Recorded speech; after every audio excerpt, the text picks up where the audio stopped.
Hi guys.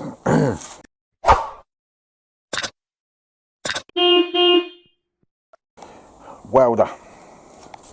Did a little field trip down the yard today, got a few bits and pieces together. Got a ram, didn't work. Got a tray, I want to turn that into a trolley, so I move my tools around. The only problem with it being so big is it's just more rubbish to lay in there. You know the feeling, some of you. Welder, those parts have come in. I have the fitting for the electrics, and I have a 240 volt gas flow valve, call it what you want, I don't know. But I'm going to have to go down to the hydraulic centre tomorrow. I need to get some fittings for it, because for some unknown reason I decided to order 1/2 inch instead of 1/4 inch. I don't know why I did that, but I did. But I got one. That runs 240 volts, not 24 like I originally thought it did. And as you can see, it's there. That came out of a hydraulic system for which I blew sky high. So that's something we'll do tomorrow. We'll get this all set up and we'll talk through it. I'm going to try and put a switch on this as well, so I can switch between motors, because I would like to keep that motor working if I can. Okie dokies, day 2.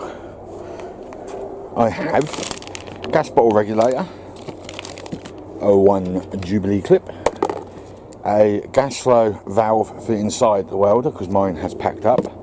We have the chassis mount clip that was missing from this original pack, and we have aluminium welding wire, and in that greenhousey bit there are some gas bottles if they haven't leaked and emptied themselves. So we have everything we need now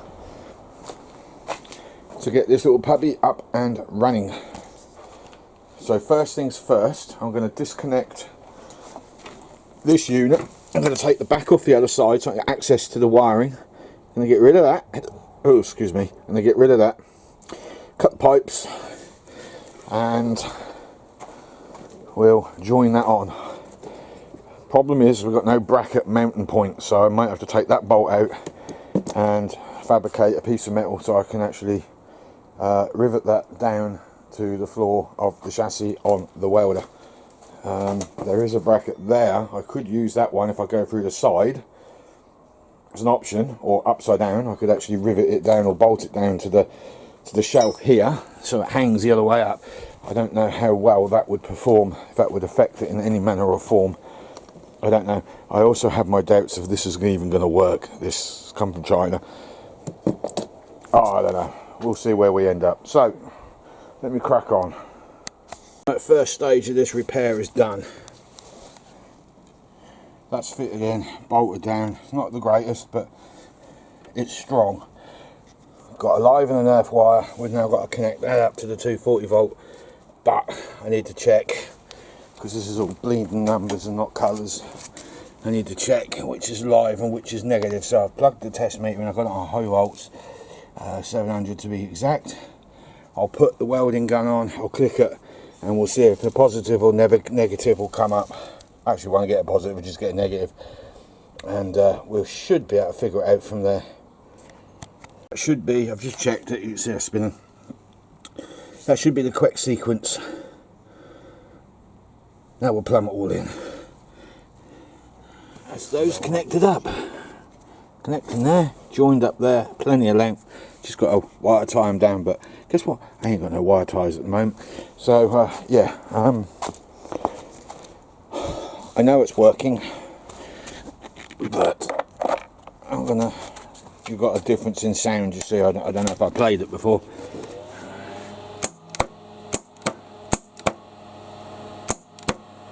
And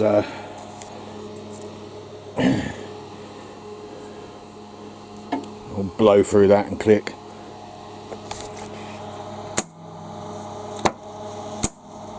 Yeah, we've got a flow. So perfect. Now what we've got to do is get this blighter wired in. So I've got to get some solder and soldering iron out and drill a hole. I'll plonk that in there. We are there.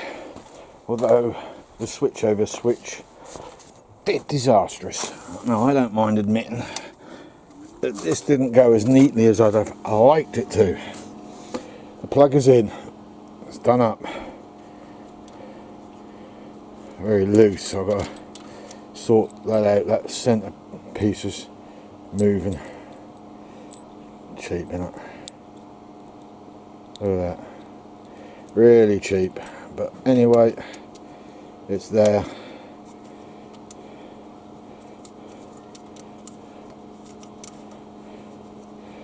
On the modern one, oh, that needs doing up tight, so that needs pushing back in, and that doing up tight. Okay, so that works. We've got a switch over switch. That's now currently in the off position for both motors, if memory serves. Nothing. That don't work. That don't work. Second position. That don't work. That still don't work. Third position. And we got problems. What's going on? Let me guess, the bloody wires fell off. Shit, this stuff. Right, I just resoldered that wire that fell off up here. Look, horrible stuff. Right, that's the off position for both. Wasn't my intentions, but that's the way it went. Second button does that one. Right, that one switched over. Still got the 240 volt coil, but we've got the old 24 volt smaller diameter. So we've got that all back on now. All we've got to do is get that hose on there a little bit tighter, and we're good to go, and then we'll put all the covers back on. I'll say this much, I ain't very good at this. I really ain't no good at this. Maybe the welder just isn't powerful enough. I'm wondering that. Yeah, I ain't very good at this. We won't focus on that too much. So yeah, I guess we've got a lot of practicing to do. I'm not quite sure. I don't think this is powerful enough. I've got a horrible feeling I'm going to be converting this poor old thing, and I don't want to touch this. I've got a feeling it's going to be that. So we'll see where we end up. This is a, I think that's, I can't 100% remember. I think that is what it says, 100 and about 200 amps, 190 amps, something like that. This is only about 130 to 160. Now, originally it was a 130, but I think someone changed the coil over to a 160 amp coil that came out of a bigger Murex machine. The story behind it was this and many more of the welders were a job lot at Otley College. One of the students that worked there purchased the whole lot because they were upgrading. All the broken ones ended up in a big warehouse, and they just got sold off job lot. He bought them. He then switched parts over to get them all working again. A friend of mine, who's no longer a friend of mine, purchased it off him. He used it for a period of time, and something went, I'm assuming something went wrong, because I've been nagging him for months to get that out of him, and he wouldn't let me have it. And then out of the blue he says, do I want it? And I took it on. Never really worked as well as it did when the previous owner had it. So what, I don't know. Maybe I need to find another machine, but this is a start. I'm sure I can get better at that. I know the metal needs to be cleaner, a heck of a lot cleaner. Alley has to be near polished clean, from what I understand, and you can't use mild steel wire brushes. You've got to use stainless steel wire brushes on stuff like this. So yeah, we're never going to get it perfect if it's contaminated as much as that particular alley is. So we'll later on out of tea, because it's getting tea time now, I'll just sand that down and have another bash and see where to get me, and put my mask on as well might help. I might be able to see what I'm doing then. See where we end up.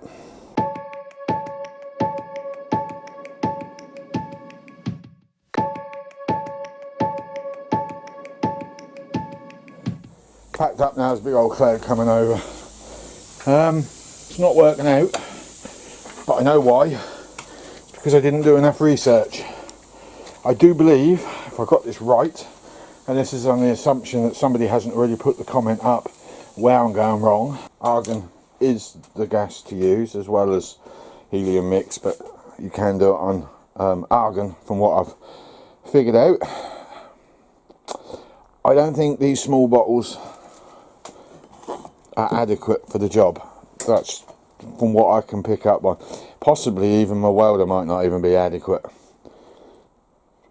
Watching Welder Up on YouTube last night, Steve Donnell was giving a tuition on aluminium welding, and to be honest, it was really in depth and very useful. So I've watched that, and I've now come to the conclusion that I need to get a big argon bottle. I have a regulator over the back, brand new, never been used, so 190 quid to get a bottle. £80 of that is the bottle refund, and we'll have another bash at it. So that's now delayed phase 2 a little longer. I would like to get the 2 batteries. I've got one tucked in under here, and there's another one in that plastic container next to it. I would very much like to get 24 volts wired in for those windows. It's been getting very hot in here, and that window opens. I haven't opened that one because that crack, I don't open it as much anyway. That opens. Basically what I'm saying is it get very hot in here. So my challenge for today is to get that 24 volt system set up and reroute. If I can get enough terminals together, I'm going to try and get these routed up onto the batteries as well, at least that one anyway. I can't do the 2 that are down there yet, I've got to sort those out, but if we can get that one done. I'm going to do 24 volt 2 batteries, but I'm going to come off 1 battery for 12. I was going to do under the locker, under the floor, another 2 more batteries, but I was going to put them both in as 12 volts linked together, but I've changed my mind on that. I'm going to do that 24 volt as well, because the solar panels, well, I can have 7, I can have 12, I can have 24, I can have 48, I can have 72 volts running through that if I want, with those rectifier, regulator, whatever you want to call them, which are going to get mounted on a panel above this doorway here. So I think 24 volts will be adequate. I would link all the batteries together and have them all on one unit, but that ain't going to work. As far as I can work out, that ain't going to work. So I could also get a charging device from the engine and easily charge both sets of banks up using a split charger as well. So the 24 volt system is there. We've got a wooden plate screwed into the plastic, a very long stainless bolt that runs right the way through to the box the other side, with a terminal double locked onto this side with washers and whatnot. This is the earth lead that's now strapped onto the earth that side. I believe that's the positive over there, so earth positive for this battery, and there's a lead on the other side which goes to the live. What will happen is we'll make up 2 bus bars, which will get put up on there, is where I'm looking, a big wooden plate with the 2 aluminium strips with threads screwed in there. There'll be some large wires come through here which will go through that gap and then up, live and negative. Even though the chassis is earthed, I haven't got an earthing point anywhere. I'll have to attach the earth, because the earth coming down from the main system is attached to all the earthen areas up there anyway. I would like to get another earth in here, but I've got to find a point where I can, and because I put so much wood everywhere, that's not going to be easy. So live earth, that will get strapped down. Inverter probably on here if I can get it to fit. If I can't, I might actually put me bus bars on this side instead, because I don't think the inverter will fit there, because all that lot is in the way up here. So inverter gets screwed onto there, and then the 2 terminals. So that one will be coming straight from the battery, that one will be going to the bus board, which will then be diverting everything to the rest of the system via that wire. Okay, spent a couple of hours in the garden, and 1 bus bar later.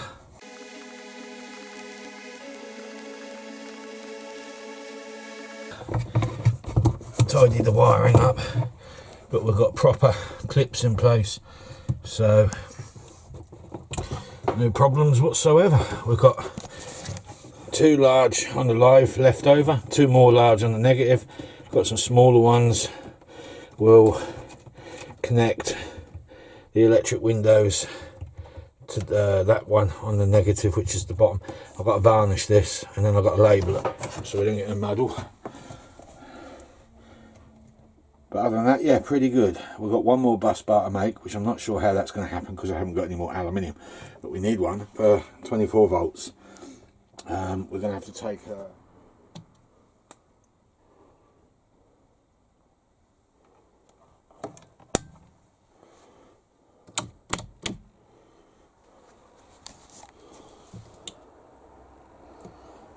there we go. Just got the inverter to fit tomorrow. I know you can't see a lot down there. Right, there you go. There is my homemade bus bar. I've got to tidy up a little bit. Move some of these wires around, cable crimp. Tie them back so they don't move around too much. And then we're going to put that inverter up on that wall. Originally that was going to go there, but no room, and there's no harm in that being hidden below the cupboard top that I'm planning on fitting. So I've got a dog sit tomorrow, so I can't do it tomorrow. I might do it later on tonight, we'll see. We've definitely got to get that up on there and have that also plumbed in. I cannot.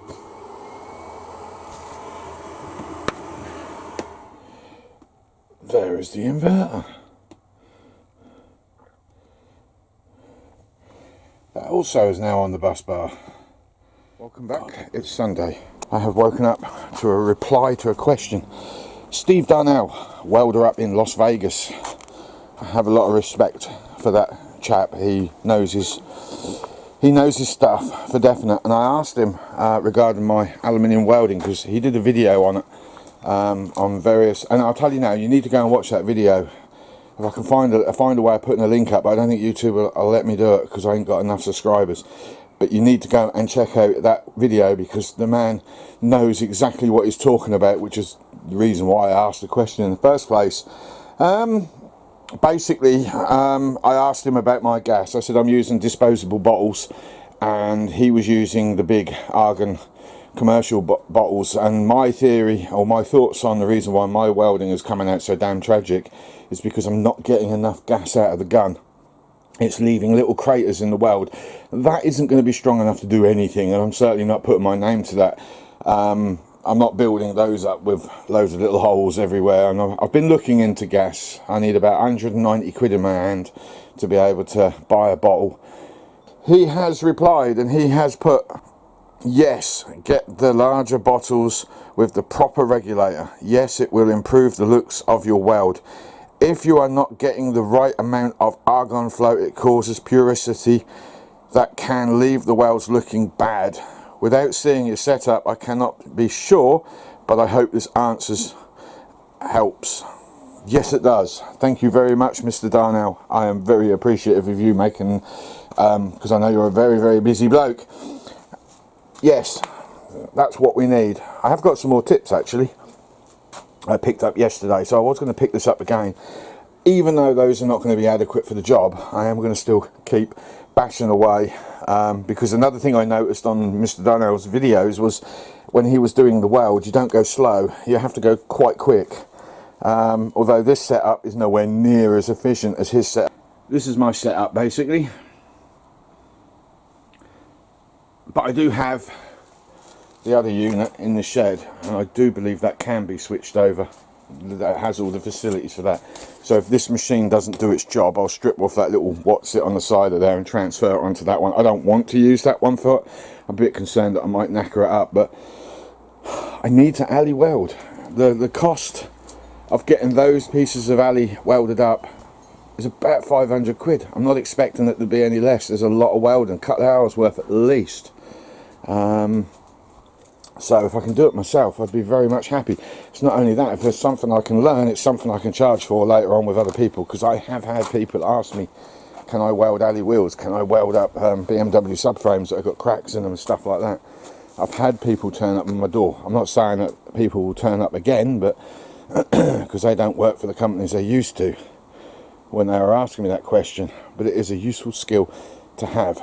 Anyway, today's work. The battery that you see under here is actually a stronger battery than the one that's in the tray, in the plastic tray that's hidden in there, so I've got to switch them over The other thing I was thinking about doing, practicality more than anything, is taking that battery out and putting a motorbike battery in there, because I only need to power this up for 24 volt, and that seems like an absolute waste leaving that one in there. So it's food for thought. Moving on. Well, for me this is a bit of an unknown. This is my 24 volt connector. That's going to go on the power live of the battery that makes up 24 volt. The isolator is going to screw onto this one here, so it'll come out to the side with the wire on and then feed the wire through. But here's my worry. It's a jump lead, but by God, is that a thin wire. I don't know about that one. I mean, to power the windows it'll be fine. I don't know about the solar charge. Should be okay, because solar charge is going straight onto that, which is going to override this. I did put another screw connector in for the solar charge, but unfortunately this is probably going to hide that up. So we've got the screw bit for that. So yeah, I don't know, we'll see where we go. Well, it's just started to rain. I think the welding's gone out of the window for today, because I want to upload later. So I'll have another bash out for the next video. You'll have to stay tuned, and at the moment I'm not doing very well with it. I don't mind admitting, I don't feel I'm making a fool of myself, because I'm learning. I'm researching and getting advice off as many people as possible. Anyway, there's the isolator switch for the 24 volt live. There is a screw here, and what we're going to do next is we're going to earth out one of those two wires, and we're going to extend a load of red wires, which we're going to run through the cupboard, down the floor, up through there, across to there, and onto there. And then we've got to start thinking about purchasing some clips and clamps so we can screw all this lot down so it don't flap around. And cable ties, I need cable ties, I need a lot of cable ties. So that's where we've got this so far, which I'm feeling quite happy about. That one goes in there. That's going to be a difficult one to clip up because of where it's located, and some of these wires are just excessively too long, but I'd rather they were too long than too short, because too short, if a terminal breaks and I need to rejoin, it's going to be a bit of a nuisance. That is a really heavy wire, that one.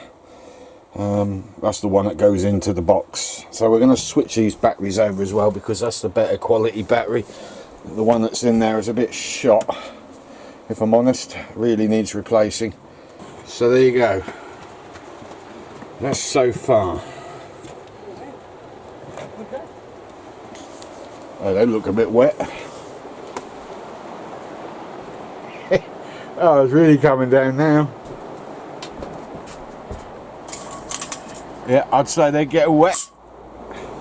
Right, moving on. We are now coming to a close. So that wire is in. This, when I say that wire, I'm talking about that one, which is doubled up onto a starter motor stroke lead. 10 amp fuse in there, but I'm going to replace that with a trip fuse. I've extended all the wiring to that. We've just got to isolate that one and get a load of clips so we can clip it all up. We're earthed out in there, which is where that is going to permanently be. We're going to hide all this wire here up with some trunking or something.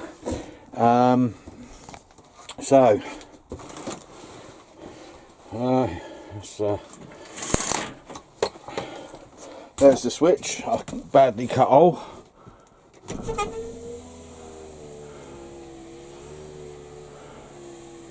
Now that one's fine. This one, the rubber, you see that? That becomes such a nuisance to get it back up again. We've got to do something about that, but they do work. Bit slow. I have oiled up the runners, but this one keeps dropping back down, and it's leaving an air gap up there, a real irritating air gap.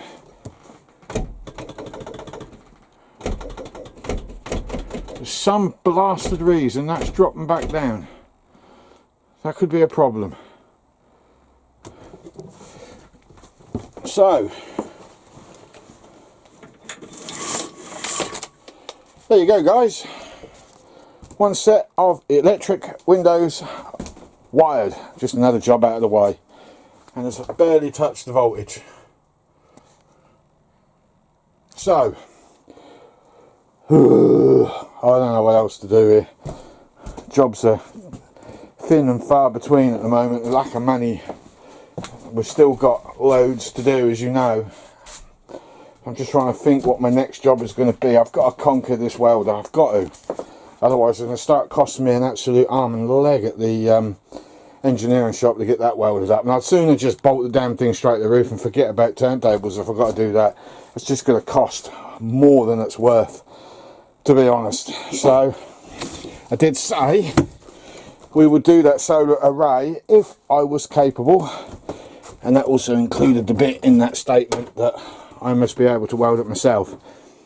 So if I can't weld it myself, I'm afraid it will just get bolted onto the roof. So we'll make up a metal frame on the roof, bolt the panels to that, because I really need them up there now. But we'll keep battling with it. I've got to find 200 quid from somewhere so I can get in a gas bottle. Something like £80. I say 200 quid with the VAT. It's about 190, I think he quoted me, but it's about £90 including the VAT for the bottle itself, which I get back, and the same amount again to top it up. And then it's something like, see, the maths don't work out in my head. I can't remember what he said the top up was. If it's £80 a top up, you can sod that for a game of soldiers. But we'll see. I've got more to do on the welding side of things. So there you go. I'm pooped. It's Sunday Eve, late afternoon, so I'm going to disappear now because my battery on the camcorder is about to die. The weather is too unpredictable at the moment to do any welding in the shed for you, so I made a fool of myself on that enough as it is. But we've all got to learn. We've all got to, you know, you want to succeed in life, you've got to try it. It's as simple as that. And I don't care how many people on here laugh at me for that one. I don't know enough about aluminium welding. It's as simple as that. I haven't researched it enough. I need to look more into it. But as I said, Steve Darnell in Las Vegas, somebody who you see regularly on television. If you ever go on his YouTube channel, you'll see that the guy knows his business. So I ain't going to sit there and dispute what he's saying. He's saying I need to get a gas bowl. I need to get a gas bottle. So that's my next project on the welding side of things. If it still don't work, I'll look into my Lincoln electric welder and try and download the book and read up on it, because I'm pretty sure you can switch that over to AC. I'm sure you can. There's a switch in there that allows you to do it, but I don't understand how it all works. So we'll look at that at a later date. So till next week, see you later. Thanks for the thumbs up, thanks for the comments that you give. Please share. Look guys, we need to get the subscribers in. We're doing terrible on this channel. Absolutely terrible. And I don't understand why. Through the lack of interaction. Some of them have gone mental, but some of them are just not that great. In the sense of views and likes. And anyway, look, see you later. Thank you. Bye.